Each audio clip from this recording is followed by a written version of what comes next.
matin, bienvenue à la matinale. On est ensemble avec Stéphane Kéry. Quelle joie de vous accueillir pour un moment de louange, de partage, de prière. Merci de me dire d'où vous êtes, le pays, la belle ville. Et envoyez-moi vos sujets de prière sur les infos qui apparaissent maintenant au bas de l'écran. J'espère que vous allez bien, que vous êtes de bonne humeur malgré tout ce qui se passe. On garde la paix, on garde la joie, n'est-ce pas? Et on va démarrer cette matinale avec ce merveilleux chant « Where You Are » de Leland. Très, très, très beau chant.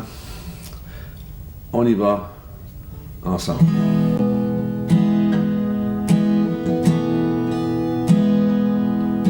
J'ai besoin de toi. J'ai besoin de toi. Ton immense amour, j'ai besoin de toi. Je resterai là. Je resterai là. Là où j'ai vu ta face. Je resterai là.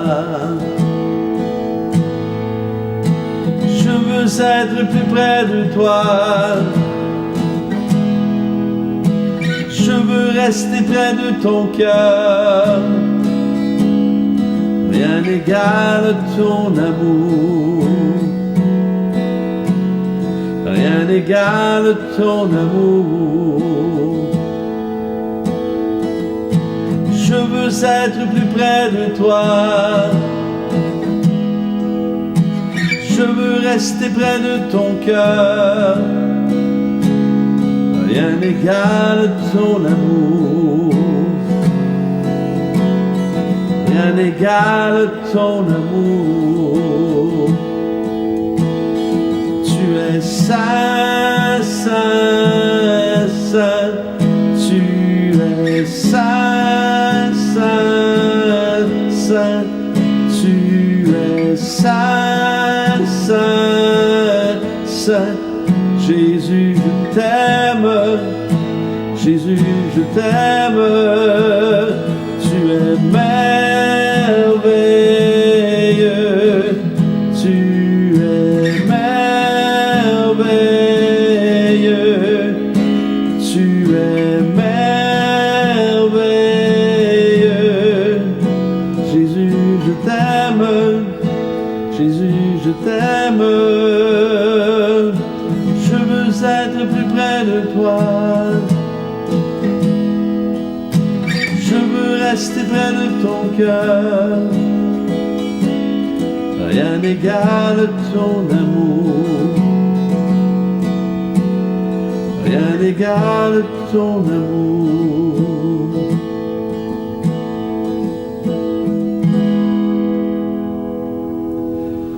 Oh non, rien n'égale son amour. Le thème de ce matin, Dieu nous donne accès à une intimité privilégiée.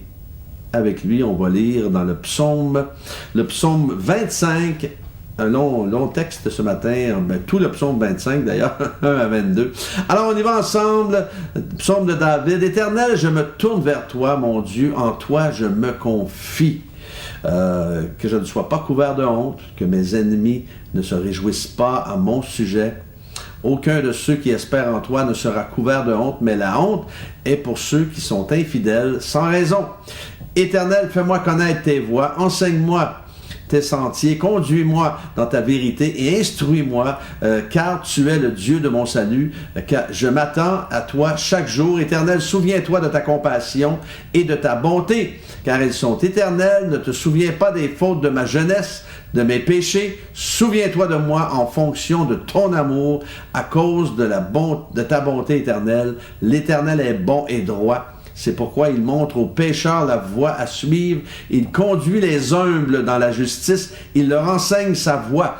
Tous les sentiers de l'Éternel sont bonté et fidélité pour ceux qui gardent son alliance et ses commandements.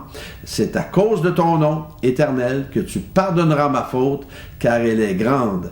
quel est l'homme qui craint l'Éternel? L'Éternel lui montre la voie qu'il doit choisir. Son âme reposera dans le bonheur et sa descendance héritera le pays. L'Éternel confie ses secrets à ceux qui le craignent. Il leur fait connaître son alliance. Je tourne constamment les yeux vers l'Éternel, car il dégagera mes pieds du piège.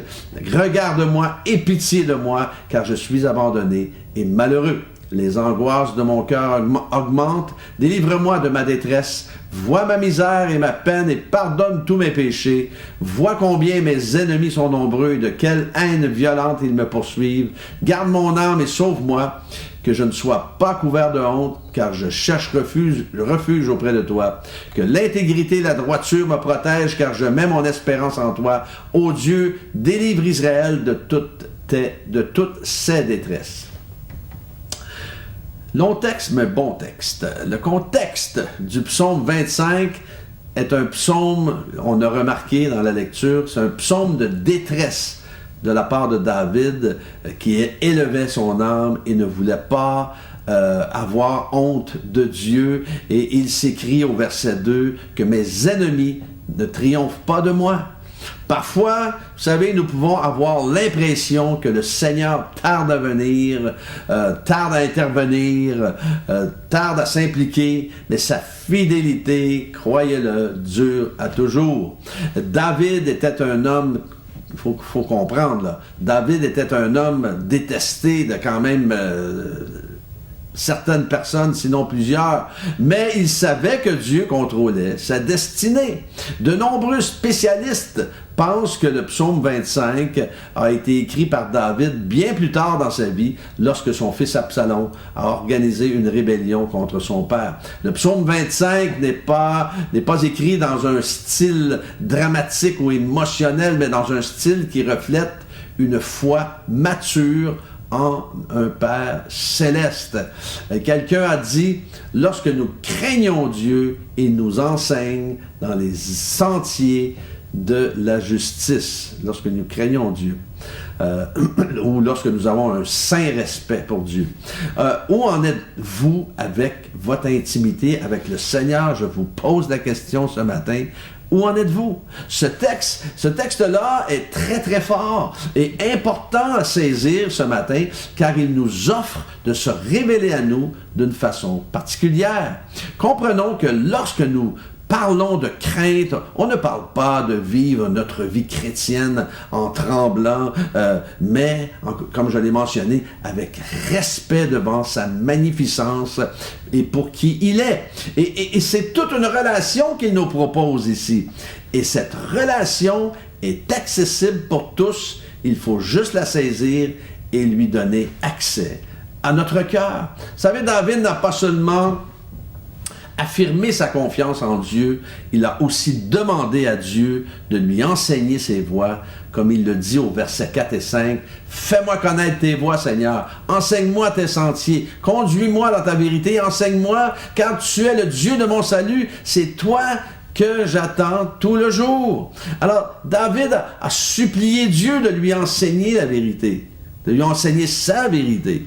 Est-ce que c'est le cri de notre cœur auprès de Dieu aujourd'hui pour qu'il nous aide à comprendre justement sa vérité? Est-ce le désir de notre cœur que Dieu nous enseigne ses sentiers afin d'être plus près de son cœur? Mon conseil aujourd'hui, je vous laisse un petit conseil. Laissons Dieu avoir accès à notre cœur, car lui nous a donné son Fils afin que nous ayons un accès privilégié à lui. Pas formidable, ça? Alors, Dieu nous donne accès à une intimité privilégiée avec lui, tellement vrai. Alors, on va prier pour les besoins ce matin. Alléluia. Seigneur, nous prions pour les Seigneur, l'Ukraine et la Russie. Seigneur, nous prions pour un cessez-le-feu. Nous prions, Seigneur, pour une paix. Nous prions, Seigneur Dieu, que tu puisses minimiser les dégâts encore. Seigneur, merci de ta fidélité envers chaque pays. Nous avons des frères et des sœurs dans chacun de ces pays-là. Et Seigneur, merci. Merci d'agir puissamment. Merci, Seigneur, afin que l'Église brille dans ces moments d'incertitude. Merci, Seigneur Dieu, que nous soyons toujours accessibles et disponibles. Seigneur, merci pour les personnes en autorité de nos pays. Merci de leur donner sagesse.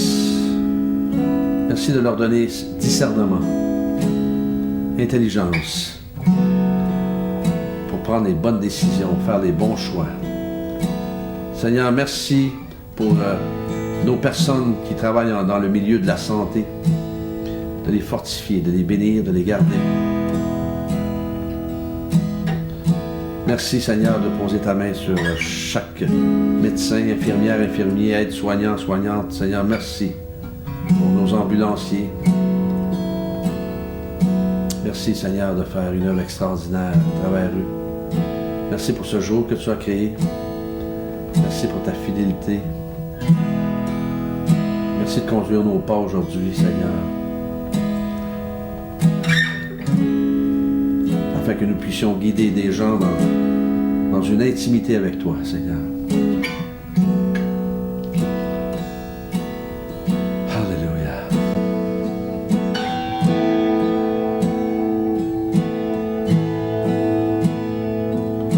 Je veux être plus près de toi. Je veux rester près de ton cœur. Rien n'égale ton amour. Rien n'égale ton amour.